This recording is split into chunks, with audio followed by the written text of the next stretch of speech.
Hey, I'd like to welcome you to another episode of Mission Matters. My name is Adam Torres, and if you'd like to apply to be a guest in the show, just head on over to missionmatters.com and click on Be Our Guest to apply. All right, so today I have Nicholas Alter on the line. He's founder of Founder's Best Friend. Nick, welcome to the show. Hey, thanks for having me. All right, Nick, so I know you were referred over to us from David Holman, so we sure do appreciate that. I know he always brings us great interviews, and today we're going to talk about really modeling for growth. And I guess just to get us kicked off here, tell us a little bit more about Founder's Best Friend.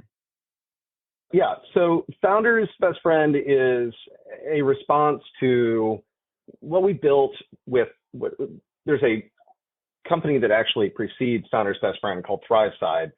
And what we did is that we built a maturity modeling system, proprietary framework around how do we actually approach market, how do we go to market, how are we at market, and how do we win our position at market, and how do we define those stages or positions at market. And so anyways, we spent about 3 years building that and really vetting it out, validating the whole process and framework and everything that we were doing there, making sure that it really did work.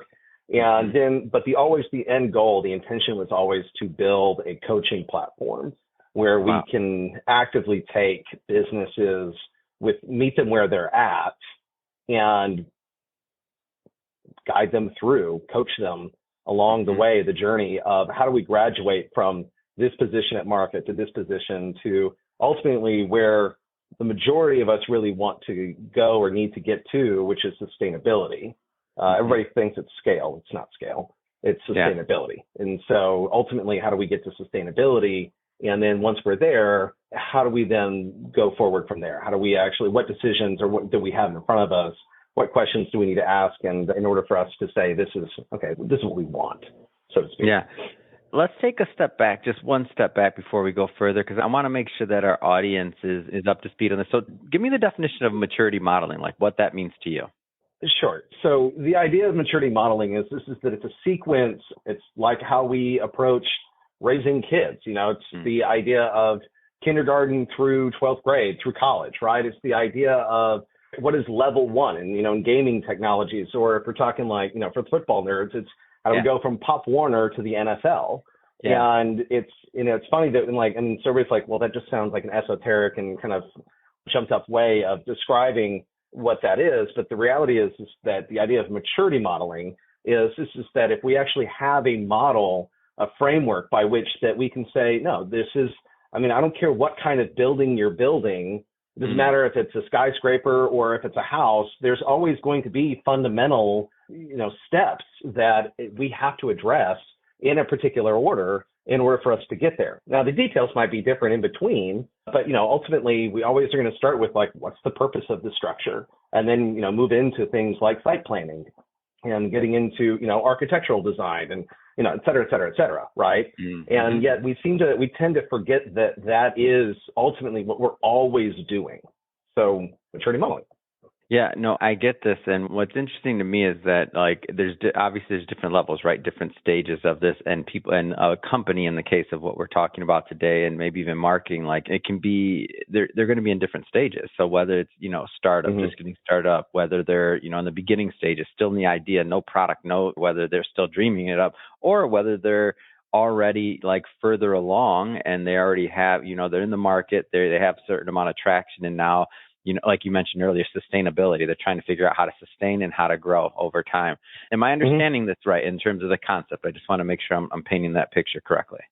Yes, correct. Awesome.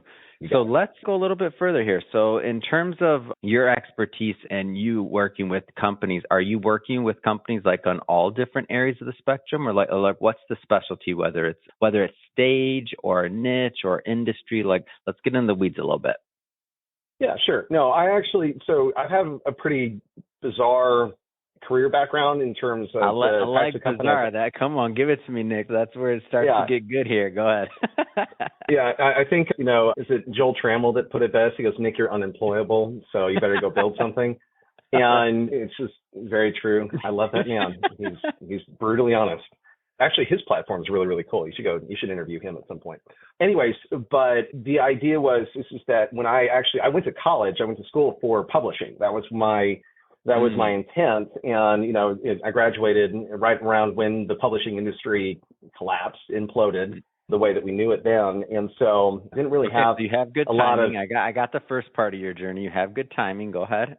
Amazing. Yeah, amazing timing. And so anyways, I was like, all right, what am I going to do? I got a lot of student debt. How am I going to make money here? And at the time, marrying my high school sweetheart, my wife was like, dude, you got to make money. I'm like, yeah, okay, figure it out. And so we got to the point where I was like, all right, so I loved telling stories, and I loved the story concept and, aspect of things. And I realized, and again, really marketing wasn't initially my plan. But as I was digging into it and realizing that, I could be telling stories in this environment and get paid to do it, that's where I started leaning in. And it just so happened that social media was a new burgeoning side of the equation. And so I was like, okay, great. I'll just go after that then. Why not? And so then what that turned into is that I was, 22, 23 at the time. And suddenly I'm working for really big companies. And I had, I was a consultant. I could say that I was a consultant, which basically, again, means that nobody was willing to actually employ me full time. But, I was a consultant for groups like, big hospital organizations like St. David's. And then I wound up working with CCIM, which is one of the largest commercial real estate organizations in the world. And it just had this, and I was working for Jeff Henson, he was the CFO of Univision when they went IPO. And then he started his company. And so I just had these really bizarre experiences that I just kept getting knocked into. And so I was working for big established brands, but then I was also on the flip side, I was like, no, I didn't know what I didn't know. And I was an idiot. And I was like, I'm going to go work with startups. That sounds fantastic and exciting. and in reality, that's just, you're a masochist if you just want to keep getting into that over and over again. So I wound up, it's just apparently, and it hurts so good. But, and the thing was, is that I was working with groups I worked with a group called Square Cow Movers. And at the time they had 3 employees, which is the owners, and they had 2 trucks. And within 7 years, though, that was a rocket ship. We took them from basically, less than $1 million all the way through to they were, doing 8 figures. And wow. Just really crushing it. And they were, they had hundreds of employees. And it was just this, and the thing was, they were one. We had several of those in a bunch of different industries. I was working in construction. I was working and the thing is, I'm too ADHD to really settle in on any one thing. And the thing is, I just love the challenge. I just loved I liked fixing broken stuff. And I liked being the solutions guy to all the things. And again, I don't sit still long enough for any of this to be like, oh, you know what? I'm going to go after it. The smart play always was to be like, hey, let's go into this one industry, this one vertical, and let's go crush it. And let's just go be the dominating force in this arena. And I'm like, no, let's blow it up every time and see if we can do it all over again. And so that's what I did. And so with, and here we are, 15 plus years later, and we're, over 1,000 companies behind me in that regard, many of which, have been really successful and many of which have not. And so, and along the way, learned a lot around, it was like, okay, why do we hate marketing so much? Because at that point, I hated it too, right? I really didn't like it. And I was getting burnt out. I built a really cool agency and called Alter Endeavors. And I had incredible people that I was working with there. And that agency still exists. So there came a point, and there's a whole God story behind how I wound up getting out of that company. But what I wound up doing is I wound up selling that business to my employees. And in that process was just that I wanted to answer the question, how do we fix marketing? How do we take control of marketing? How do we actually, because it's the one side of our business that we're always reacting to. We're never in a proactive state with the growth side of our business. Typically, it's always that, over time, the other sides of our business, whether it's, the fulfillment side or the sales side even, or the HR, name the other different aspects or, facets of a business. And over time, we always start reactionary at first, but over time, we know what actions we take will produce what results, right? And that's proactivity. And so because of that, we keep it inside the operational circle, the operational whole of the business. And yet we tend to see marketing over time especially the longer we're in it, the more that we hate it because we aren't in control of it, right? Mm-hmm. And so, anyways, How do you define, really, how do you define marketing? I want to like, let's set the stage there. Like, how do you define that? Because marketing is a broad term. Like, right. Yeah, and I think that's actually the problem, right? The problem is that, like, if you were to go ask 100 people and say, what is marketing to you, and you ask them to define marketing, you're going to get 100 different answers. I guarantee you could probably go down, all the episodes you've done so far that you've produced and people that talk about marketing. It's like their perspective on it is going to be dramatically different. And the other thing is that typically marketing is defined as an activity rather than as a result. Mm. And so the majority of business is, and the rest of the other sides of our business, we don't do that. We typically define the other sides of our business in context to the outcome, right? Yeah. And so I look at marketing, my definition is the actions we take to win our position at market. Mm-hmm. And so, people can argue with me, and I'm like, fine, you can call that something else if you want. I'm going to call that marketing. Mm-hmm. Because it's the driving force behind growth. Yeah. Yeah. What do you think organizations are really looking for? Like at the end of the day, what do you think they're looking for? Outcome. Mm-hmm. ROI. Actually, if I were to take it all the way back, the first question I always ask anybody in the very beginning of whatever it is that they're building, they're trying to get out there into the world, is, what do you want? Yeah. I don't ask the why. I never ask the why question first. I always ask the what do you want question first, right? Yeah. It's saying, hey, really, what do you want out of this? Where do you want this to go? What do you really want this to become? Mm-hmm. And so, and more often than not, they struggle to answer that because they're just like, I'm just doing this. Oftentimes they're just doing it out of necessity, or they're doing it because they got excited about something. Or like, oh, I think we can do this. But I'm like, yeah, but where do you really want this to wind up? Mm-hmm. Right. Yeah. And I think that the definition that I have, it sounds underwhelming when I first say it, but it's super easy to remember, right? The actions we take to win our position at market. The trick is, what position at market are you currently in? Mm-hmm. What do you need to graduate from? What do you need to win? And we always, because ultimately when we talk about, building a business, and there's so many good books out there that talk about the different aspects and components of business, but they never talk about in what order those things really should be happening. You mentioned before, you've worked with a lot of companies, some that have done, extremely well, some that, have not gone down in history as big winners, we'll say. What do you find for the losers, let's call it, not as people, but I just mean in the business at lost? What do you find a lot of times holds people back, like from winning or from succeeding? Because you've been inside a lot of companies. Oh man, and there's a laundry list that we can go down, right? One of the biggest killers is always going to be ego. And oftentimes, or it's going to be a scarcity mindset over an abundance mindset. It's going to be a lack of commitment and consistency. There's a laundry list. And oftentimes it's not just the one thing. For sure. Right? Mm-hmm. And then the thing is that if it was, by the way, we'd be able to solve that one thing and everybody would be fine, right? So I know it's not one thing for sure. It's a mixture. That's right. That's right. It always is. But but when it comes to marketing, where everybody really struggles with growth, it's just that oftentimes they'll try one thing, they'll try another thing, and they're like, that didn't work, and that didn't work, and so therefore I don't believe in this. I'm done with it. I feel like this is I feel like this is a sham. I feel like this is some kind of Ponzi scheme. Why am I doing this? And so they think, and so therefore when we fail at something, how many times do we fail at it before we say, all right, I'm done with this and I'm not doing this anymore? There's those that now the people that continue forward, like it's like me with golf, right?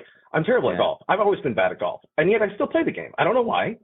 I don't know why I keep playing this game. I know every time I go out there, that one hit, you get one good shot every time, and it's the sport that giveth and taketh. You get that one good shot. I always wish, I'm like, man, Nick, I hope I don't hit a single good shot the whole time I'm out there, because then I'm done with this game. And I always get one, and I'm like, dang it, why'd you get one?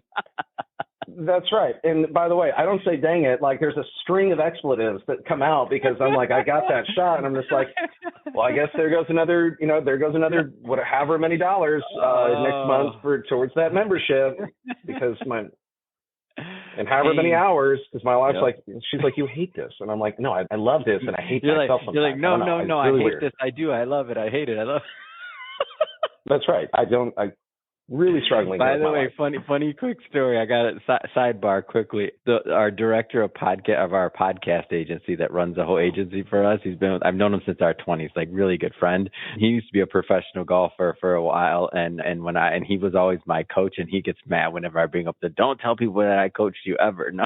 Because he plays really good. So whenever I have a chance to work it on the podcast, thanks to Matt for those lessons. Okay, go ahead. Oh, buddy. Bless his heart. That's totally fair. Circling back to the laundry list, because I like, and the reason why I asked you that question, by the way, and I like to kind of focus on the negative, not negative or the bad or whatever, however we want to say it, I don't care. But the main thing is, I feel like so often, the successes, right? The Elon Musk, the this, that, whatever. Maybe he's not a good example right now, but whoever we say is the successes, they get, there's this unrealistic expectation sometimes of what it takes to succeed or what it's like to do that. And I at times like to bring I have somebody like yourself on the line who has worked in many companies and, admittedly, some have done really well, some not so well, to kind of elevate that part of it. So maybe by you sharing things like ego or things like that, if somebody out there is battling with some things, to understand that it's real, like some of these things, they're not the only ones that are maybe suffering for some of these challenges that have caused other businesses to fail, and that, everything's not necessarily going to be okay. You have to address problems and issues and not put your head under a rock, because your business can fail too. Right. So that's why I ask you those questions, just so you know some context. Well, and I think that's totally fair. By the way, there's sometimes it's that purely we're in the wrong game too, right? Yeah. Sometimes it is. It's just that sometimes they're we're in a losing great point. Sometimes they're supposed to. That's right. Yeah. That's right. It's like, hey, this market ain't there anymore, or this was never meant to be that. I mean, This is not where people are in the first place, which goes back to wrong idea, wrong thought, right, which whatever. Actually goes back to right. Right. It's almost a miracle. Right. And if you really look at it, it's almost a miracle anything succeeds if you really think about it. Like time period and everything else, like it's a lot stacked up against entrepreneurs to make it happen. So that's why I have so much respect when somebody gets traction on an idea, because I know how hard that is. Right. No, 1,000%. But that said, I do actually believe that there is a way I think there is an approach that is much more controlled. I do think that there is a methodology that not luck. That if we doesn't have to be luck. Yeah, right. It doesn't need to be. And the thing is that we can prove that because there are people. I mean, there are plenty of entrepreneurs that have made it, that have been very, very successful, and it was just the one thing that they did. And frankly, it was like winning the lottery. And they just, I mean, no offense to anybody that has done that, but I mean, the reality is like if they just drunk stumbled into it, right? Versus, it's like, no, we fundamentally understand. And I mean, there are people like, I think of like Alex Hormozi, or I think of Sharon Serviza, or I think of, I could go down the list. I think of Aaron Stokes. And and these guys that they can just, it seems like, man, whatever they touch turns to gold. No, because they understand methodically what it is that they need to do, and they know how to evaluate the opportunity in the first place. They know how to actually frame up, the existential piece, and then move into the discovery piece, and then move into the adoption piece. And they can do that. And it's, you think about big businesses that tend to do that really, really well, and which not every big business does, by the way. Right. And we see that. So anyways, that's just, sorry, I'll go with that. Well, Nick, that's the way I look at it too. Nick, this has been a ton of fun having you on the show. I really enjoyed it, but I do want to give you the opportunity. If somebody's listening to this and they want to connect and learn more about Founder's Best Friend or connect with you and your team, how do they do that? Sure. You can either go to the website, which is just foundersbestfriend.com, or heck, anybody that's listening here, if you ever just want to have a conversation, it's just nick@thriveside.com, which actually lends itself to my LinkedIn rule. Like, I don't connect with anybody on LinkedIn unless we've had at least a 30-minute conversation. So just reach out to me, nick@thriveside.com, and let's, we can have a conversation. Love it. Amazing. And for everybody listening, we'll definitely put at least the LinkedIn link in the show notes so that you can just click on it and connect and shoot Nick a message over there. And speaking of the audience, if this is your first time with Mission Matters and you haven't hit the subscribe button yet, I don't know what you're waiting for. We have daily guests each and every day. We're putting out new content, bringing out amazing guests like Nick and others. We don't want you to miss a thing. So hit that subscribe button. And if you're an old time listener, you've been with us for a while and haven't pitched in and done your part yet and left us a review, man, get that done. Get that review done already. We're supporting entrepreneurs out there. We're entrepreneurs. Leave us that review. We really do appreciate it. And Nick, again, so much fun having you on. And David, if you listen to this one, thanks so much for introducing Nick to us. Yeah, loved it. Thanks so much, man. Appreciate the time. This was fun.